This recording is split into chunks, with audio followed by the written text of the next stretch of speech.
ನಮಸ್ಕಾರ ವೀಕ್ಷಕರೇ, ಎನ್ಕೆ ನ್ಯೂಸ್ಗೆ ತಮಗೆಲ್ಲ ಸ್ವಾಗತ.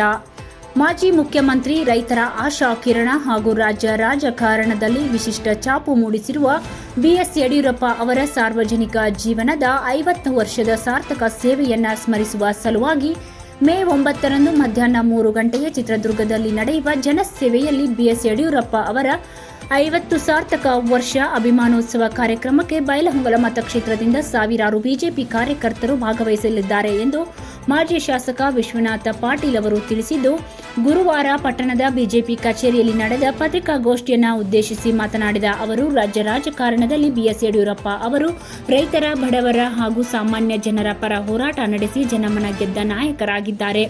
5 ದಶಕಗಳ ಕಾಲ ನಿಸ್ವಾರ್ಥ ಸೇವೆ ಸಲ್ಲಿಸಿರುವ ಅವರ ರಾಜಕೀಯ ಜೀವನ ಇಂದು ಯುವ ರಾಜಕಾರಣಿಗಳಿಗೆ ಮಾದರಿಯಾಗಿದೆ ಎಂದರು. ಅಭಿಮಾನೋತ್ಸವದ ಕಾರ್ಯಕ್ರಮದಲ್ಲಿ ರಾಜ್ಯದ ವಿವಿಧ ಜಿಲ್ಲೆಗಳಿಂದ ಲಕ್ಷಾಂತರ ಬಿಜೆಪಿ ಕಾರ್ಯಕರ್ತರು, ಅಭಿಮಾನಿಗಳು ಹಾಗೂ ಮುಖಂಡರು ಭಾಗವಹಿಸಲಿದ್ದು, ಬೈಲಹೊಂಗಲ ಮತಕ್ಷೇತ್ರದಿಂದ ಭಾರಿ ಜನರನ್ನ ಕರೆದುಕೊಂಡು ಹೋಗುವ ವ್ಯವಸ್ಥೆ ಮಾಡಲಾಗಿದೆ. ಕಾರ್ಯಕ್ರಮಕ್ಕೆ ತೆರಳುವ ಅಗತ್ಯ ಸಿದ್ಧತೆಗಳನ್ನು ಕೈಗೊಳ್ಳಲಾಗಿದೆ ಎಂದು ಮಾಹಿತಿ ನೀಡಿದರು. ಚಿತ್ರದುರ್ಗದಲ್ಲಿ ಒಂದು ಅಭೂತಪೂರ್ವವಾದ ಒಂದು ಕಾರ್ಯಕ್ರಮ. ನಮ್ಮ ಹಿಂದಿನ ಮುಖ್ಯಮಂತ್ರಿಗಳು, ರೈತ ನಾಯಕರು ಹಾಗೂ ಬಿಜೆಪಿಯ ವರಿಷ್ಠ ನೇತಾರರು ಆದಂಥ ಸನ್ಮಾನ್ಯ ಬಿಎಸ್ ಯಡಿಯೂರಪ್ಪನವರ ಜನಸೇವೆಯಲ್ಲಿ 50 ವರ್ಷಗಳ ಸಾರ್ಥಕ ವರ್ಷ ಅನ್ನುವಂಥ ಒಂದು ಅಭಿಮಾನೋತ್ಸವ ಕಾರ್ಯಕ್ರಮವನ್ನು ಎಲ್ಲ ಕಾರ್ಯಕರ್ತರು, ಎಲ್ಲ ನಮ್ಮ ನಾಯಕರು ಎಲ್ಲರೂ ಕೂಡಿ ಮಾಡ್ತಾ ಇದ್ದೀವಿ. ಯಡಿಯೂರಪ್ಪನವರು ಶಿವಮೊಗ್ಗದಲ್ಲಿ ಶಿಕಾರಪುರ ಅನ್ನುವಂಥ ಒಂದು ತಾಲೂಕಿನಲ್ಲಿ ಅವರು ಮೊದಲ ಮುನ್ಸಿಪಾಲ್ಟಿ, ಅಲ್ಲಿಂದನೇ ಅವರ ಒಂದು ರಾಜಕೀಯ ಜೀವನ ಚಾಲಾಯಿತು.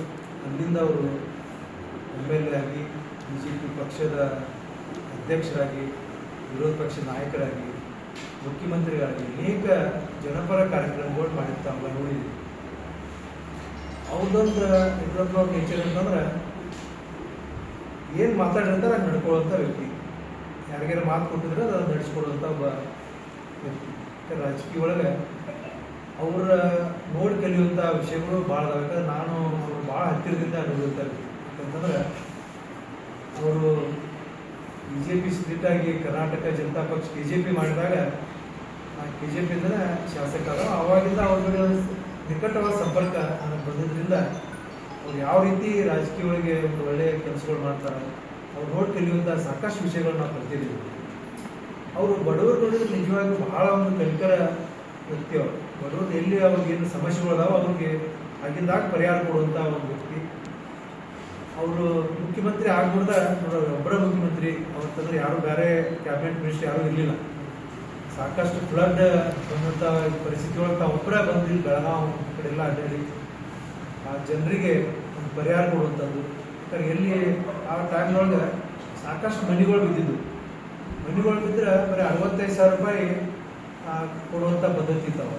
ಅದಕ್ಕೆ ಅವ್ರು ಆಗಿದ್ದಾಗ ಅವ್ರು 5 ಲಕ್ಷ ರೂಪಾಯಿ ಆ ಮನೆ ಬಿದ್ದವ್ರಿಗೆ, ಪೂರ್ತಿ ಮನೆ ಬಿದ್ದರೆ 5 ಲಕ್ಷ ರೂಪಾಯಿ, ಪಾರ್ಷಿಯಲ್ ಬಿದ್ದು 1 ಲಕ್ಷ ರೂಪಾಯಿ ಅಂತೇಳಿ ಅನೌನ್ಸ್ ಮಾಡಿ ಆ ಜನರಿಗೆ ಅದರಿಂದ ಒಂದು ಹೊಸ ಮನೆ ಕಟ್ಕೊಳ್ಳಿಕ್ಕೆ ಸಹಕಾರ. ಮತ್ತು ಎಲ್ಲಿ ಬಡ ಹೆಣ್ಮಕ್ಳು ಶಾಲೆ ಹೋಗ್ತಿದ್ರು, ಅವ್ರು ಶಾಲೆಗೆ ಹೋಗಿ ಸೈಕಲ್ ಇಲ್ಲ ಅಂದ್ಕೂಡಲೇ ಅವ್ರು ಸೈಕಲ್ ಕೊಡುವಂಥ ವ್ಯವಸ್ಥೆ ಮಾಡಿದರು. ಮತ್ತು ಹಳ್ಳಿ ಒಳಗೆ ಭಾಳ ಜನರಿಗೆ ಏನಿದ್ದಾರೆ, ಹೆಣ್ಮಕ್ಳಿಗೆ ಮದುವೆ ಹೆಂಗೆ ಮಾಡೋದಪ್ಪ ಅನ್ನುವಂಥ ಚಿಂತೆ ಬಡವರಿಗಿದ್ದಾಗ ಅವ್ರಿಗೆ ಹುಟ್ಟಿದ ಕೂಡಲೇ ಹೆಣ್ಣು ಮಗು ಹುಟ್ಟಿದ್ರೆ ಭಾಗ್ಯಲಕ್ಷ್ಮಿ ಅನ್ನುವಂಥ ಒಂದು ಯೋಜನೆಯನ್ನು ತೊಗೊಂಡು ಬಂದು ಅವ್ರು 18 ವರ್ಷ ಆದ ಕೂಡಲೇ ಅವ್ರಿಗೆ ಲಕ್ಷಗಟ್ಟಲೆ ದುಡ್ಡು ಬರುವಂಥ ಒಂದು ವ್ಯವಸ್ಥೆಯನ್ನು ಮಾಡಿದಂಥ ವ್ಯಕ್ತಿ. ಮತ್ತು ಅವರು ಮುಖ್ಯಮಂತ್ರಿ ಆಗಿ ಮೊದಲೇ ದಿವಸನೇ ಪ್ರೆಸ್ ಮೀಟ್ ಮಾಡಿ ಏನು ಕೇಂದ್ರದವರು ನಮ್ಮ ರೈತರ ಸಲುವಾಗಿ ಒಂದು 6,000 ರೂಪಾಯಿ ಕಿಸಾನ್ ಸಮ್ಮಾನ್ ಯೋಜನೆಗಳು ಕೊಡ್ತಿದ್ರು. ಮತ್ತು ಇವರು ರಾಜ್ಯ ಸರ್ಕಾರದಿಂದ 4,000 ರೂಪಾಯಿ ಕೂಡಿಸಿ 10,000 ರೂಪಾಯಿ ಕಿಸಾನ್ ಸಮ್ಮಾನ್ ಯೋಜನೆಗೆ ಕೊಡುವಂಥ ಒಂದು ವ್ಯವಸ್ಥೆ ಮಾಡಿದ್ರು. ಅಂದರೆ ರೈತರ ಸಲುವಾಗಿ ಬಹಳ ಕಾಳಜಿಯಿಂದ ಒಂದು ವ್ಯಕ್ತಿ.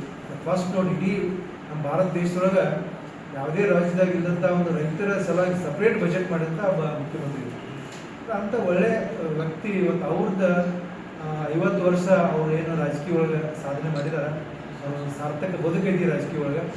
ಅವ್ರು ನೋಡಿ ಕಲಿಯುವಂಥದ್ದು ಸಾಕಷ್ಟು ನಮ್ಮ ಯುವ ನೇತಾರರಿಗೆ ಅಥವಾ ಯುವ ನಮ್ಮ ರಾಜಕೀಯ ಧುರೀಣರಿಗೆ ಎಲ್ಲರಿಗೂ ನೋಡಿ ಕಲಿಯುವಂಥ ಭಾಳ ಐತೆ. ಅದಕ್ಕೆ ಈ ನಮ್ಮ ರಾಜ್ಯದ ಎಲ್ಲ ನಾಯಕರು, ನಮ್ಮ ಕಾರ್ಯಕರ್ತರು ಎಲ್ಲರೂ 10 ಲಕ್ಷಕ್ಕಿಂತ ಹೆಚ್ಚು ಜನರು ಇವತ್ತು ಅಲ್ಲಿ ನಾಳೆ ಮೇ 9ನೇ ತಾರೀಕು ಚಿತ್ರದುರ್ಗದಲ್ಲಿ ಒಂದು ಸಮಾವೇಶ ಮಾಡಲಿಕ್ಕೆ ಎಲ್ಲರೂ ಆಯೋಜನೆ ಮಾಡಿದ್ದೇವೆ.